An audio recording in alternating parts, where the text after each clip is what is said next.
Boa noite, Dr. Jorge Moreira da Silva. Não andam famosas as relações entre os dois maiores partidos? Boa noite. Bom, é sempre normal que na vida política que os partidos assumam posições diferentes e que o Partido Socialista, que a oposição, tenha de assumir o seu papel de partido de oposição.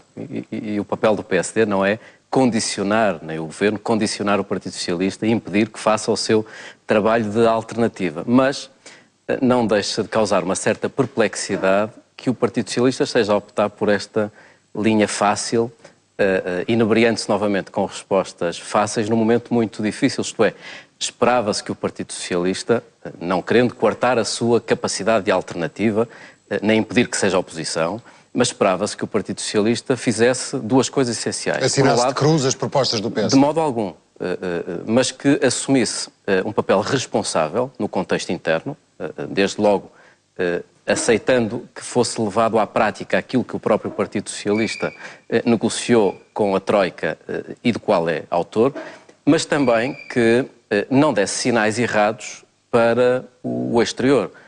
Que sinais errados são esses? Bom, o sinal de, por um lado, dizer que está ao lado do memorando de entendimento de que é autor e que negociou com as organizações internacionais, o Banco Central Europeu, o FMI e a Comissão Europeia, mas ao mesmo tempo demarcar-se persistentemente de todas as medidas que resultam desse mesmo memorando, isto é, há uma adesão formal ao memorando, mas há uma tentativa de se afastar da concretização desse memorando. António José Seguro já disse que não se revia completamente, não foi ele que assinou este memorando e há acusações de que o PSD está a ir sistematicamente além do que está assinado do que foi assinado com a Troika. Eu acho que vale a pena... O PSD, ou seja, a minha dúvida é, o PSD não está a dar, não é o PSD que está a dar lastro a esta ameaça de ruptura democrática, como dizia até o líder parlamentar do PS, por parte do Partido Socialista? Bom, isso parece-me, aliás, uma linguagem pouco radical para o momento em que vivemos. Eu acho que as pessoas em casa o que esperam, num momento tão difícil em que o desemprego tem níveis muito significativos, em que as pessoas estão a passar dificuldades, em que foi necessário que lhes fossem pedidos sacrifícios, acho que a última coisa que esperam é de que haja uma radicalização de posições em torno da pequena política. Este não é o momento da pequena política, este é o momento da grande política. E sendo certo que o Partido Socialista não deve estar impedido de fazer oposição, não deixa de ser verdade também que há matérias onde não deve deixar de assumir a sua responsabilidade. E foi o Partido Socialista o autor deste memorando de entendimento. E quando o Partido Socialista diz que o Governo quer ir além da Troika, está a tentar lançar uma certa poeira para os olhos das pessoas. Porquê? Porque o memorando de entendimento tem duas dimensões. Tem uma dimensão quantitativa, que são as metas, os compromissos de redução do déficit, da redução do endividamento externo, metas de estabilização financeira. E essas metas têm um autor, foi o Partido Socialista, que no Governo negociou essas metas. Portanto, a austeridade foi determinada pela vontade do Partido Socialista quando estava no Governo, não foi o PSD que negociou essas metas. E depois há uma segunda dimensão. Está a ir além dessa austeridade. Não, o Governo não quer ir além dessa austeridade. Há uma área onde quer ir além, que é nas reformas estruturais. E por isso gostava de clarificar... Sim, mas os feriados, por exemplo, não são uma reforma estrutural, ou são? Não, os feriados faziam parte de uma lista de medidas de aumento da produtividade de que o país não podia deixar de assistir. E, portanto, é óbvio que no papel existem um conjunto de medidas que depois é necessário concretizar. E o que notamos é que o Partido Socialista vai dizendo às pessoas que este Governo quer ir lá além da Troika, esquecendo-se que é verdade que o Governo quer ir além da Troika nas reformas estruturais. Porquê? Porque queremos reformar mais, esta maioria quer reformar mais do que está previsto na Troika para podermos crescer mais. Mas não queremos mais austeridade do que aquela que está definida no memorando de entendimento. E essa austeridade resulta de metas de consolidação orçamental, de que só existe um autor, que foi o Partido Socialista, e são metas que resultam da irresponsabilidade do passado. Com isto não quero fazer nenhum ajuste. Está a cumprir com muito gosto essas metas, ou não? Nós teríamos sempre, também não vale a pena enganar as pessoas, mesmo que não existisse um memorando de entendimento, Portugal não poderia deixar de ajustar o seu orçamento, travar o endividamento externo, para poder libertar recursos para a economia. A consolidação orçamental não é um fim em si mesmo, é um instrumento. Só é possível crescer e gerar emprego se pudermos consolidar o orçamento, estabilizar as nossas finanças, porque essa é a forma de libertar-nos recursos para a economia, para o setor produtivo, para gerar emprego. Portanto, muitas vezes quando se coloca a dicotomia austeridade versus crescimento, é esquecer que isso faz parte da mesma moeda, são duas faces da mesma moeda. Não é possível crescer e gerar emprego em cima de políticas expansionistas, porque foi isso que nos trouxe aqui. Se a Mas ideia... o que temos visto até agora dessa moeda é apenas uma das faces, ou não? Ou pelo menos temos visto muito mais a face da austeridade e não a face do crescimento. Concorda ou não? Eu concordo que até este momento foi necessário que isso acontecesse e espero que cada vez mais se possa colocar um ênfase na agenda para crescimento e emprego. O Primeiro-Ministro tem dito isso, que mas dizer a consolidação... Pois, mas a consolidação orçamental já está a dar resultados. E isso também é importante dizer às pessoas, porque muitas vezes quando se critica a austeridade, está também a faltar-se, parece-me, ao respeito às pessoas que estão a ser tão sacrificadas. E é importante dizer às pessoas que os sacrifícios estão a resultar, que a consolidação orçamental permitiu que o déficit estrutural primário baixasse, permitiu que a nossa credibilização internacional aumentasse, que a própria agenda das reformas estruturais tivesse sido por 3 vezes validada pela Troika. Isto é, os sacrifícios são muitos. A caminhada está longe de ser alcançada, estamos na caminhada certa, na direção certa, não devemos hesitar, não devemos recuar, não devemos transigir na direção, mas é necessário dizer ao mesmo tempo às pessoas que está a resultar e que com o sacrifício, com o empenhamento de todos, está a dar resultados. Agora é necessário ir mais longe. Pois, dizer isso às pessoas que está a resultar, as pessoas não têm notado que está a resultar, têm notado apenas que há cada vez mais sacrifícios, cada vez mais desemprego, cada vez que os subsídios só voltaram em 2015 se voltarem. Até agora tem sido isso que as pessoas têm notado. Eu acho que as pessoas percebem, até porque todos temos que gerir orçamentos domésticos. As pessoas percebem que o país chegou a esta situação porque se teve a gastar todos os anos 10% acima das suas possibilidades. Durante 10 anos vivemos todos os anos 10% acima das nossas possibilidades. E um dia chegaríamos a esta circunstância, a esta situação.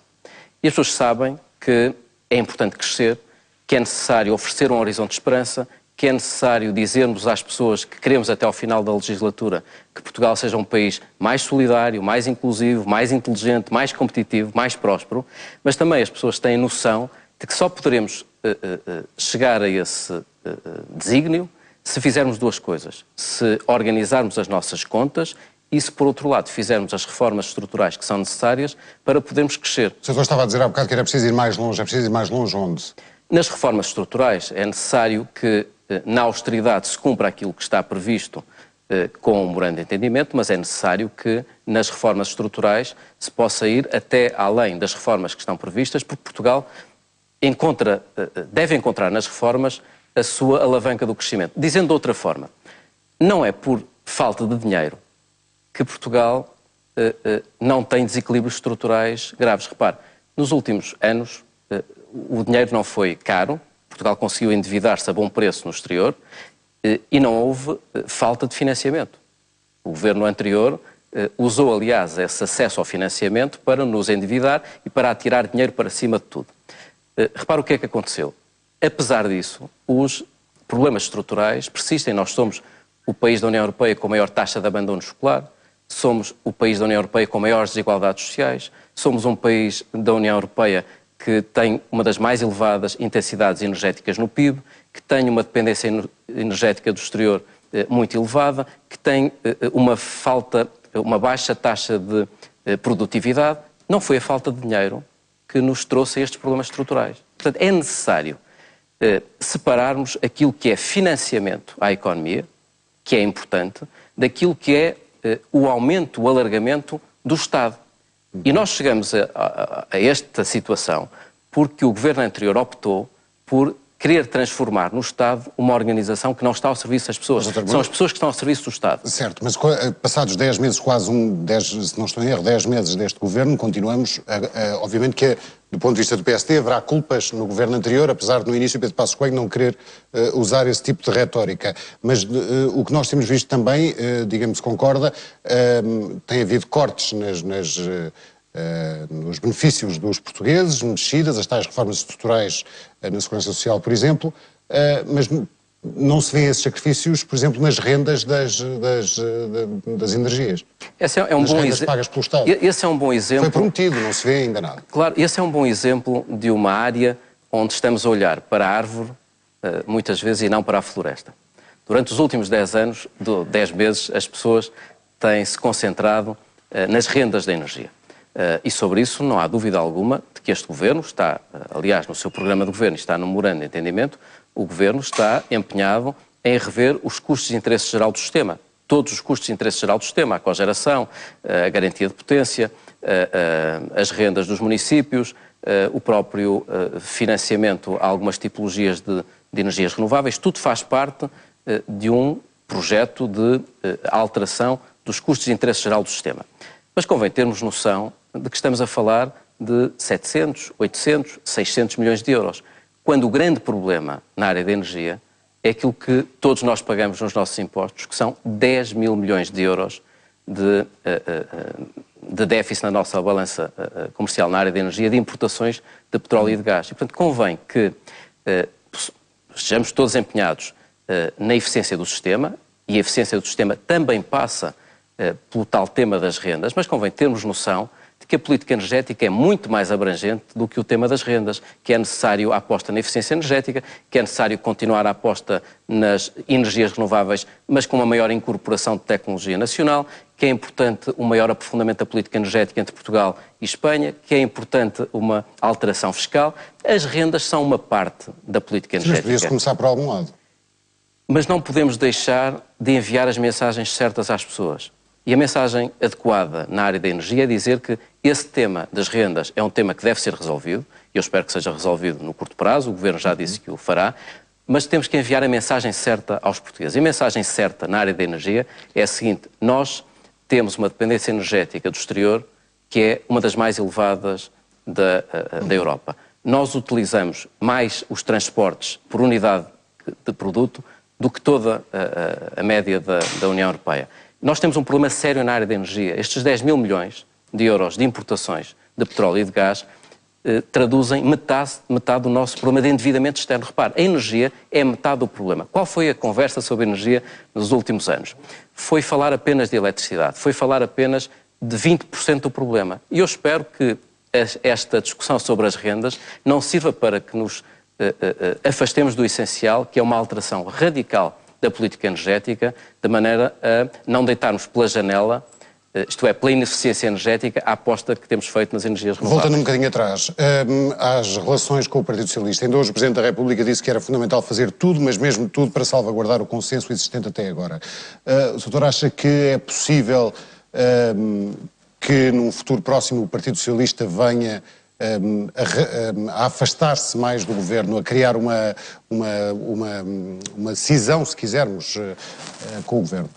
O Partido Socialista saberá o que quer fazer, mas há duas coisas fundamentais que devem ser ditas. Primeiro, que responderá pelos atos, pelas declarações, por aquilo que assume perante os portugueses. Nós não podemos substituir-nos ao Partido Socialista no quadro da sua responsabilidade. É um partido muito importante, seja por causa da sua história, seja por causa da sua responsabilidade recente na situação em que nos encontramos. Portanto, esperamos que o Partido Socialista possa estar à altura das suas responsabilidades e à altura da sua história e, no fundo, estar ao lado dos portugueses nas reformas que são necessárias, em particular porque tudo o que é dito aqui é lido no exterior. É muito importante termos noção. Está como o Presidente da República preocupado com a imagem que damos no... É de facto muito importante. Lá fora, mas o Governo não devia estar preocupado também a alimentar esse bom relacionamento, esse relacionamento institucional com o Partido Socialista. Ainda hoje vimos na Assembleia da República, aparentemente haverá um PEC que estará a ser negociado às escondidas da oposição.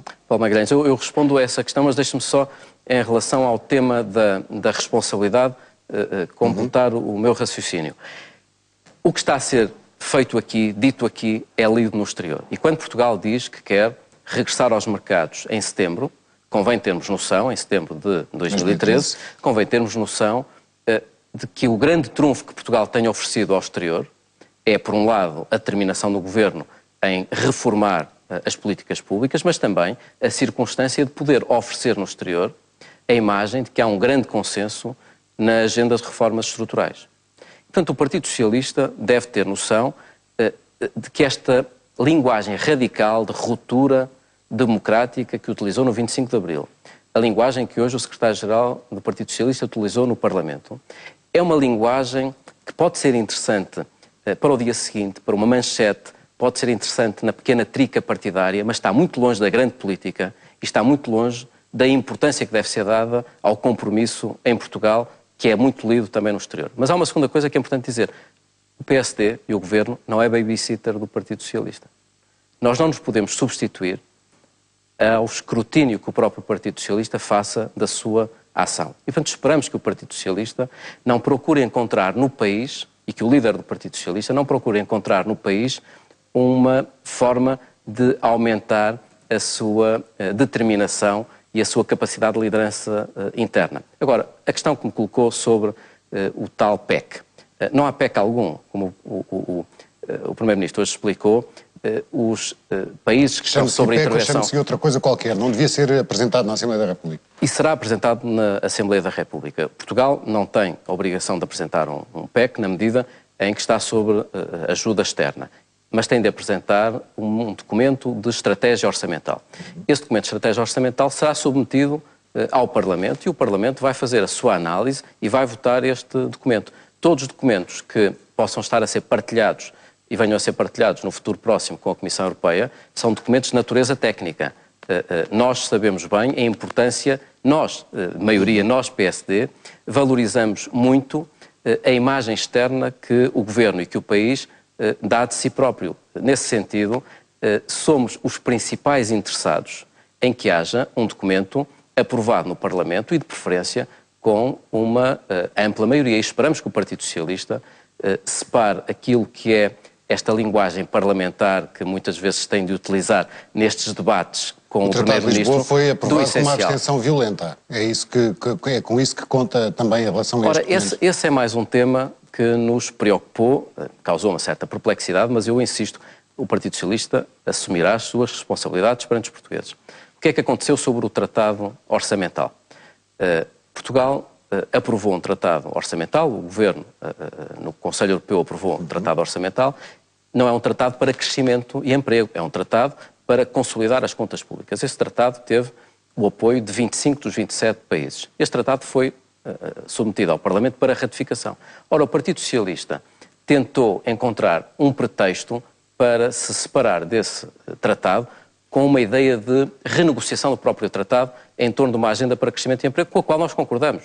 Portanto, repare que foi transmitida a ideia às pessoas de que havia uma grande divergência entre a maioria e o Partido Socialista, quando não haveria divergência nenhuma. A única questão é esta. Há um tratado que tem que fazer o seu caminho e há uma outra agenda para crescimento e emprego no qual estamos todos empenhados. No fundo, parece que o Partido Socialista anda à procura de pretextos para se afastar de algo que é muito essencial, que é um compromisso nacional. E o Governo não lhe está a dar esses pretextos?